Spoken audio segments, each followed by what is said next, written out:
Aufgabe von Kunst heute ist es, Chaos in die Ordnung zu bringen. Plus j'y pense, plus je sens qu'il n'y a rien de plus artistique que d'aimer l'humanité. L'art est une question de personnalité. Making money is art and working is art and good business is the best art. Art is not a study of positive reality, it is the seeking for ideal truth. Seit Jahrhunderten haben DenkerInnen versucht, das Wesen der Kunst zu ergründen. Was genau ist Kunst? Hat sie eine bestimmte Funktion? Gibt es ein unverkennbares Merkmal? Oder ist ihr Wesen vielmehr relativ und wandelbar? Und welche Bedeutung kommt dem Museum in dieser fortwährenden Auseinandersetzung zu? Die Künstlerin Tania Bruguera hat ihren Beitrag zu diesem Diskurs geliefert und den Begriff Arte Útil geprägt. Útil in Spanish has a double meaning, is to be useful or to be of use, but also it has the translation of being a tool. So I really like, and the way I translate it into English is not useful art. So I always have a big fight when they translate it, because I translate art as a tool. Because what is important is not that it's useful or not, but it is a tool to be used on something that is beyond art itself. Anlässlich ihres Besuches bereiteten wir Zitate aus der Geschichte vor, zu welchen Alistair Hudson und Tania Bruguera Stellung beziehen sollten. Da Arte Útil im Wesentlichen eine Antwort auf die Kanonisierung des Kunstbegriffes in der westlichen Welt ist, stammen die Urheber der Zitate aus der europäischen Geschichte.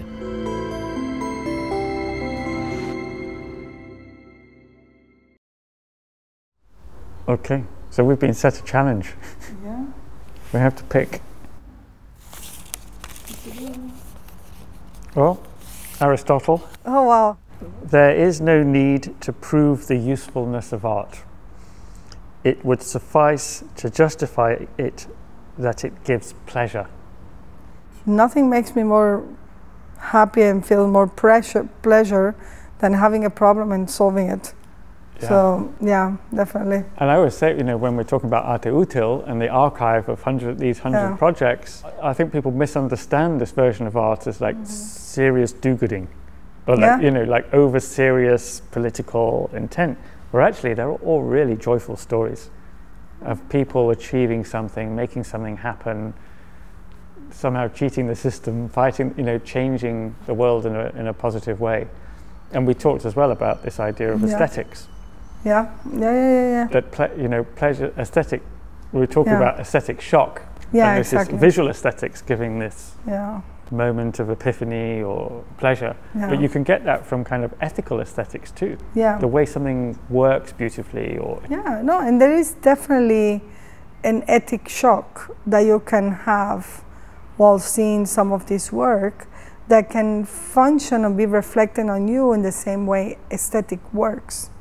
You know, giving the pleasure, giving the satisfaction, giving the strangeness, you know, and the reflective as well. So the fact that it doesn't, that Arte Útil operates in a different realm of, doesn't mean it cannot have all these other, you know, to the contrary. The claim is that Arte Útil is a different way of having the same sensitive experience that you have with quote-unquote traditional art. Yeah. You know? Yeah, exactly. But the fact that they are more connected to your life, to your everyday circumstances, it's a different sensitivity, but it's actually maybe the reason to be bigger. Yeah. And in terms of what you feel about it, because it's something that is not only an abstraction that you connect or not with it, but it's something that will affect you every day in your life. Exactly. So we have to distinguish between momentary stimulated pleasure derived from an aesthetic experience with an art object and pleasure in life. The thing is, when people hear the word useful, They always think about instrumentalization, about government instrumentalization, about neoliberal easiness, replacing public services, easy happiness, neoliberal easy happiness. But that's not what we're talking about. We're talking about creating art that is a process of collective or personal thinking, where you arrive using the tools of art and aesthetics into a new proposal about what the world could be. You know, so I always emphasize when we talk about it, about the importance that art today is also a critique of whatever you're addressing. So it's not only like, oh, we have a problem and we fix it. No, there is a problem. We find one way to deal with this, and in the process we are signaling who caused the problem and who will benefit from having this proposal of arte útil, you know, but it's always containing the critique. Yeah. You always understand when you see an arte útil project that this is the result of an unfairness process that preceded that action. Yeah. You know, so. Yeah. Very important point.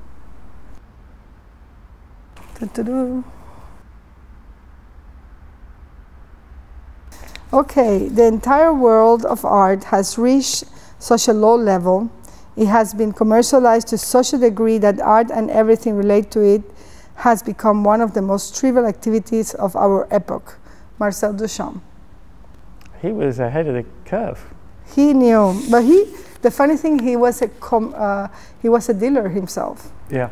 So it's interesting that he's saying this because he was living off selling artwork.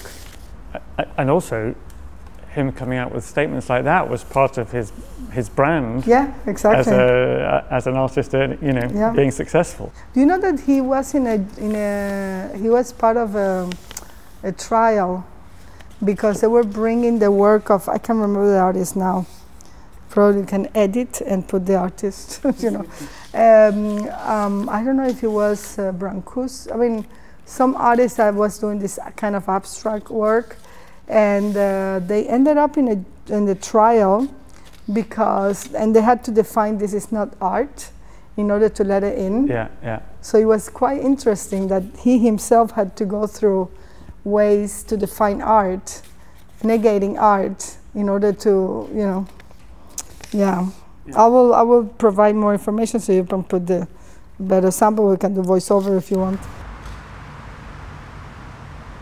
Der Fall, den Tanja Bruguera anspricht, betrifft den rumänischen Künstler Constantin Brancusi. 1926 sandte Brancusi die Plastik Vogel im Raum von Paris nach New York für eine Ausstellung, kuratiert von seinem Freund Marcel Duchamp. Als die Plastik ankam, weigerten sich die Beamten in New York, das Werk als Kunstwerk anzusehen und damit steuerfrei durch den Zoll zu führen. Um als Kunstwerk zu gelten, müsse die Skulptur ihrem natürlichen Vorbild ähneln. Da die Plastik nicht aussah wie ein Vogel, wurde sie als Nutzobjekt eingestuft. Auf Anraten von Marcel Duchamp reichte Brancusi eine Klage ein und der Fall kam vor Gericht. Die Entscheidung fiel letztendlich zugunsten Brancusis und die Worte des Richters lasen sich in etwa so. A new school of art has now emerged whose proponents seek to represent abstract ideas rather than imitate natural objects. Regardless of whether we sympathize with these new ideas or not, we believe that the fact of their existence and their influence on the art world must be acknowledged.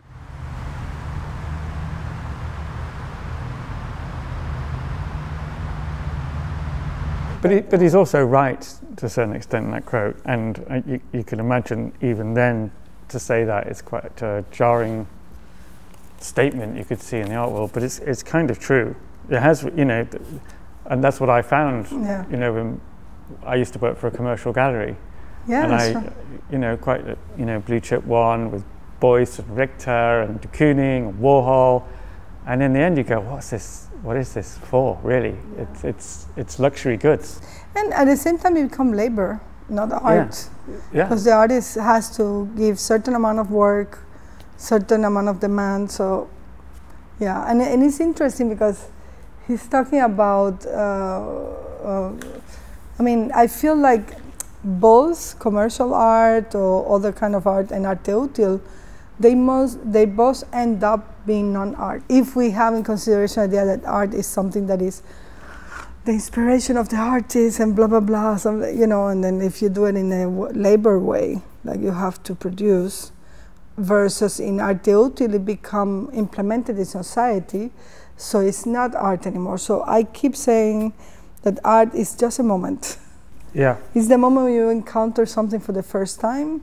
You have this kind of experience that transform you in certain way, but then it loses that. So I don't think art is forever. It's just for the first encounter in a way, you know what I mean? In a way that opens up the possibility that there are other art worlds other than one art world. So this really is talking about the fact that there is an art world, in effect, that really was created at this time. I agree. More or less. Yeah. And of course the market deliberately excludes certain things as not art in order to enhance the value of what is agreed upon as being art. And this is a lot, for me, this is what Duchamp opens up.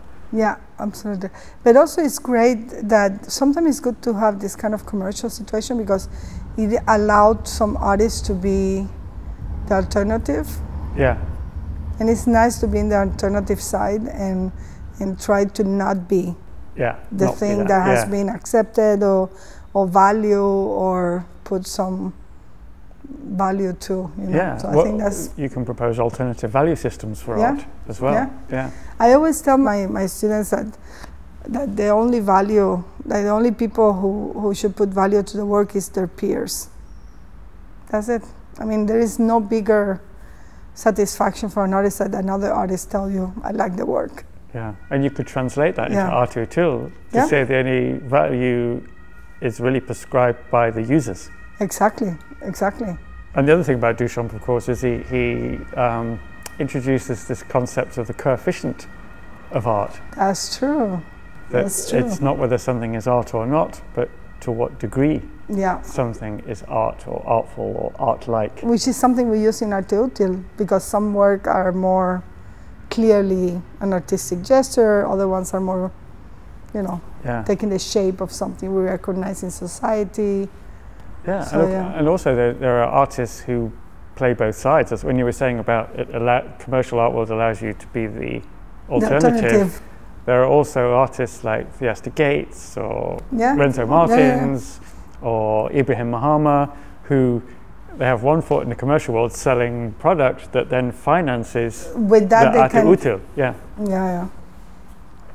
that's a good alternative, So, he introduces that mixed up stuff. And of course, the famous line that Stephen Wright talks about, which is in terms of the ready-mades, that Duchamp introduces the reciprocal ready-made. Yeah, exactly. Where he says the proposition is to use a Rembrandt as an ironing board. So it's the opposite of taking the real object and making it art, like the urinal. It's the opposite, where you take an art object and make it useful. But also, in a way, he is a paradigm, like he's one of the reasons I also dealt with arte útil because I had this piece where it's the urinal going back to the bathroom. That's right. We use him as an example of returning the object to the bathroom and use it. Yeah. And that doesn't mean it's not art. No, it's both at the same time. Now it's both thing, and it's like, Which is the concept of the double ontological status. It's both art and not art at the same time. Yeah. And it functions the same way in both. Yeah. You can use it, but you can still appreciate it as an artwork. Yeah. And actually, the story I love about the Van Abbe urinal is that I think somebody raised the question of, because it's in the men's toilets, this is excluding non-males from seeing this work of art, which is part of their collection, therefore it should be accessible to all. Yeah. So that triggered the creation of the gender-neutral toilets. And yeah, that's true. And so everybody could see the urinal even if they didn't use it. Yeah, exactly. But also it's funny because it reflects that at that time, those artists were male oriented. Yeah. And I don't know, but this investigation that has been going for a while, saying that the urinary is not his work, but the work of a female artist. That was somebody from the noblesse. We can Google that one later as well. Yeah, we can also Google that. She was a countess or something.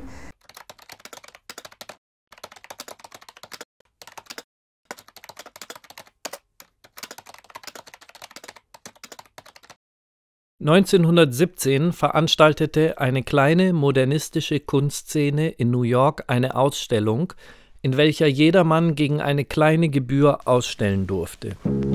Eine Person aber reichte ein Urinal ein. Das widersprach selbst dem avantgardistischen Geschmack der Organisatoren. Das Urinal wurde anonym eingereicht, unterschrieben mit R. Matt. Es verschwand schnell wieder von der Oberfläche und es blieb nur ein Foto des Objektes. 1935 schrieb der surrealistische Künstler André Breton das Urinal Marcel Duchamp zu. Daraus entwickelte sich der Konsens, dass Duchamp sein Schöpfer war. Im Jahr 2004 wurde das Werk als das einflussreichste Werk der modernen Kunst bezeichnet. 1982 kam ein Brief von Duchamp ans Licht. Er ist auf den 11. April 1917 datiert. In diesem schrieb er, dass eine Freundin unter einem männlichen Pseudonym das Werk für die New Yorker Ausstellung eingesandt hatte. Diese Frau war, wie Duchamp schrieb, die Zukunft. Die Kunstgeschichte kennt sie als Elsa von Freytag-Loringhofen. And she actually, when you see her work, all she works is with this kind of like plumbing stuff and like bathroom stuff. So apparently, I read in several books that the longer time passes between the exhibition of the object and the talking of it, the more he was taking authorship of it. At the beginning, he wasn't saying it was his, and it was slowly, but yeah, apparently, after she died, he was like, okay. So that's another interesting point about that piece. Yeah, and reveals actually the kind of the artist how thinking. the words work. Yeah. I know. Yeah. Okay. You take another one. Shall I try one? Yeah.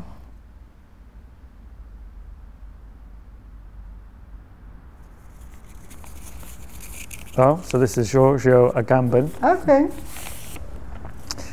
The museum is the exhibition of an impossibility of using, of dwelling, of experiencing, and as such it occupies exactly the space and function once reserved for the temple.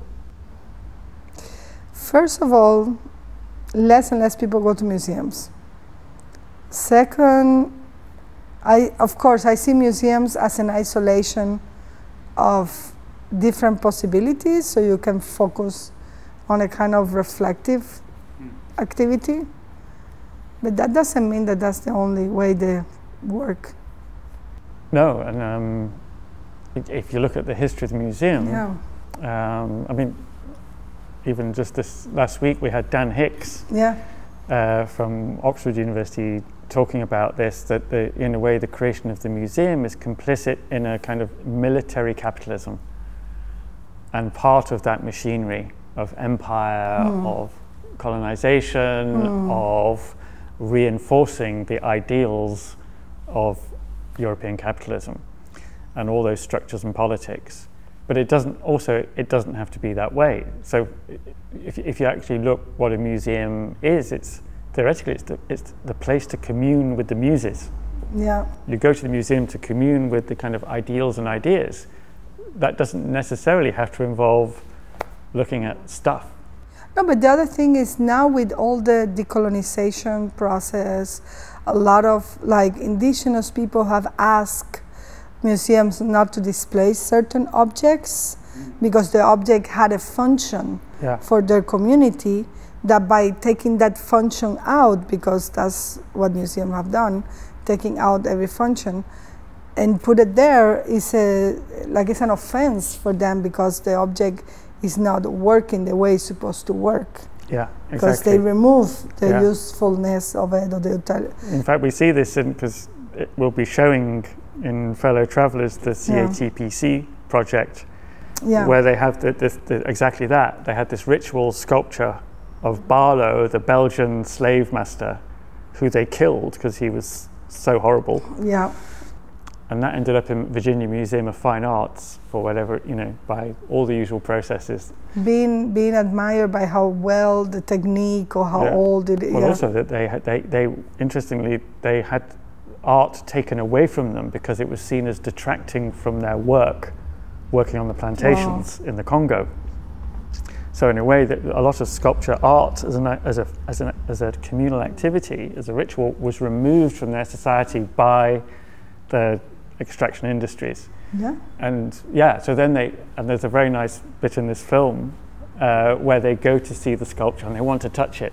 They have to have this ritual relationship with this object, and the conservator with his white gloves on is holding it away. And I think that's a perfect really example of why art this should be happening. If we talk about the museum being an impossibility of using, maybe that's what we need to change. But also this started at some point in our history. Yeah. It was not always like that. That's the part that is kind of that's the part that I'm struggling with, because why is it the equation that remove the use of an object in order to be displayed, therefore is art, the only formula? That only started with 1900 or because even before that, art had a function. Yeah. Like sometimes you had the paintings in the church to provoke a certain reaction or certain or generate a certain energy in the viewers, indoctrination, to be indoctrinated or to go out and do better in the world or whatever, So I think the idea that the only way something is qualified as art is removing its function from the world and make it something to look at is, first of all, it's very simplistic, and secondly, it's old.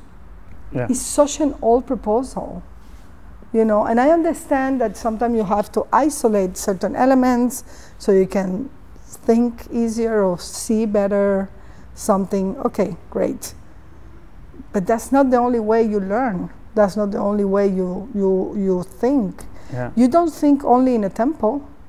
You can also think running. You can also think sitting in front of your computer.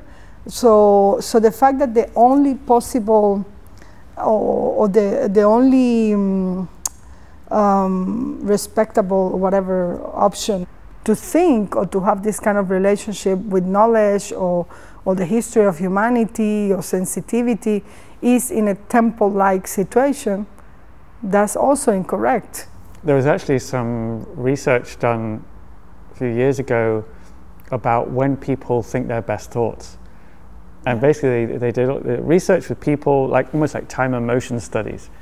And it was conclusive that people basically had better ideas and thoughts when they were doing manual tasks like washing the dishes or cutting the lawn or cleaning the windows than if they were sat, trying like the thinker, trying to come up with great ideas. And also that and all the respect with the people we're reading the quotes, because they are amazing thinkers, but the fact that thinking that because everybody enters the temple, quote to quote, museum, is going to have the same reaction is also a very it's like kind of making everybody the same, and people have very different experiences. Yeah, I remember we did a show years ago with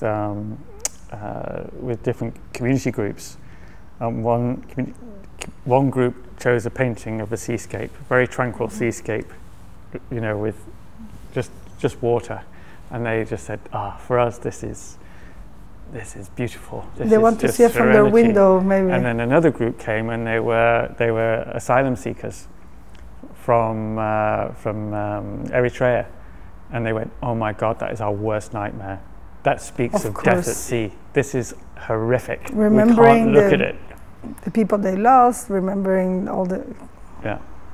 And I think that's the thing as well about this quote is, we have to remember that when objects, art, go into the museum, they're not completely deactivated. They're just reactivated in another way. Right. So, you know, a Renaissance church painting is obviously no longer working in a church in order to communicate the gospel. It's there performing a function in terms of the tourist economy, or in terms of a particular ideology of education. And, you know, objects in museums have many uses, but it's just maybe not the original use they have. But then there is also the potential that they could have another use in the future as well, that we don't know. So things are always coming out of different userships rather than being, having their useological function completely taken away. It almost feels like there is a need, and not saying by us, it has been said by many other people before us, a need of rethink and renegotiate what is the role of art, you know. Having this canonical approach that, Duchamp put the urinal, and that's everybody who put things on that context is not art, is also eliminating a lot of other art proposals that you can find outside of the museum. Yeah. And they are definitely art, you know, so. In a way, you had a generation, particularly around here, of people from mostly working class backgrounds who set up family businesses and industry, and, you know, built up large wealthy companies. And part of their change in status, in a way, had to be reinforced by patronage of art. That if you were funding a museum, you were on the board of a museum, or you built an art collection, or you invested in contemporary art, this was part of your way up the ladder. And of course, that then becomes a status to be protected. In a way, you have a museums culture, you have an art culture, you have an art world, you have a patronage culture, which is heavily invested in a way creating a hierarchy. No, but now that you're talking about these people, it's kind of hypocritical because they also see art as useful, but economically useful. Yeah. Because how many of those people buy art to invest instead of, you know? Yeah, how many paintings are in vaults in Switzerland? For example, and then they say, oh, we are not for arte útil. Why? Because the usefulness is social, because the usefulness is for a group of people who are not in power. But for you, art is useful because incrementing your own dowry, you know, I don't know how to say it. Yeah. So I think it's kind of hypocritical as well, because one is for them, the use is for them, and when the use is for others that are not, like you say, like part of the art world or in a powerful positions, then it's not legitimate. But then what happened in museums culture is quite interesting. So basically, through the post-war period, you have the world of the modern and contemporary art museum built upon this patronage hierarchy, which created the world, the world of high art or the world of contemporary art, the jet set. In order to translate that and justify it and make their museums public, they then had to try and start explaining these works that they created. Why it's valued. So they have education programs, they have community programs, they have, and this in a way really changed, hugely transformed the museum culture, but all in service still of this one particular version of art, where people go, oh yeah, you can participate in the museum, yeah, we do education workshops and we have children, but it was all about converting people to this ideology, but also making them complicit in the reinforcement of its status. For me, that's always been a thing to try and undo, is for example, let's put education at the center of our work, not on the periphery trying to explain and translate the things that people don't understand. Mm-hmm. Let's start with the meaning from what people want to do, what needs to be done, what's the social context, and making work out of that. Not totally everybody understand right quickly what is it for. Yeah. You don't need workshops for that. Exactly. Like, people are like, okay, this is useful, this is for us, and also is another way to enter art, because you don't enter art through the perspective of expertise, but is because you use it and you know what you need, and you are seeing art as something that relates to you in a way that is not frightening, you know? When people said, what's arte util, I always used as one of the definitions was, you don't need to have it explained to you. Exactly. Because you understand it by what you do with it. Exactly. That's the one very good. We should do that, a big quote at the entrance. Yeah, exactly. Okay, the last quote. One. Now this is cavern, painting in the caverns. Plato. I told you I said caverns. Okay, great. Yeah, good. So, art must place itself at the service of the good. Only an art that teaches people to control their passions, to live virtuously, and to strive for the truth is worthy. The art of right living. Okay, you want to read it again? So yeah, one more. Art must place itself at the service of the good. What is good? That's another conversation.